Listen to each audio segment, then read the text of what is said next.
The average person's mind wanders 47% of the time. I used to lose about 2 hours a day just being distracted, but after setting up these two systems, I was able to catch my mind from wandering off and regain control of my attention. So when I'm scrolling through YouTube and I see a video that catches my eye, I have the luxury of asking the question, do I really want to watch this right now? If the answer is yes, then I'll click on it, but I'm in control. So even if the video turns out to be terrible, even if I lose 10 minutes of my life that I'm never getting back, that's fine, because I chose to spend my attention that way. I was mindful about it. On the other hand, when I'm scrolling through endless content feeds like Instagram or TikTok, the intention has been removed. I am not choosing what to watch. I'm not choosing to click. I'm just automatically being fed video after video and mindlessly getting hypnotized.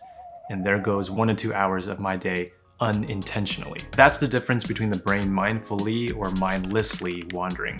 I've tried to rely on discipline and willpower to overcome distractions, but it's really difficult to do when these situations just happen reflexively or through habit. So instead, I've set up systems to catch myself when I get distracted. So the first is a preventive system that increases the friction of distractions from happening. So there are apps that block you from going places, or they limit the amount of time, or they just make it really annoying to get distracted. One of my favorites right now is 1 Sec, not sponsored by the way. When I open Instagram or TikTok, the app pops up and asks me, what do you plan to do? And it gives me a chance to rethink my intentions.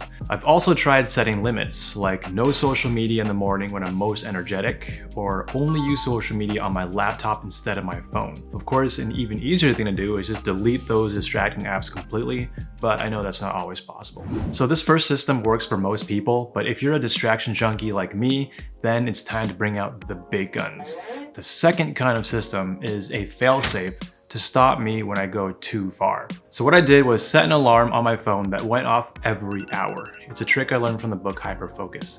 Every time it went off, I was reminded to take a pause from what I was doing and ask myself whether I was spending my attention intentionally. But over time, I was so conditioned to expecting that alarm that I was catching myself wandering off before the alarm even went off. And I was able to eventually wean myself off the alarm completely. So try setting up these two systems, a preventative and a fail-safe, to regain control of your attention and regain control of your day.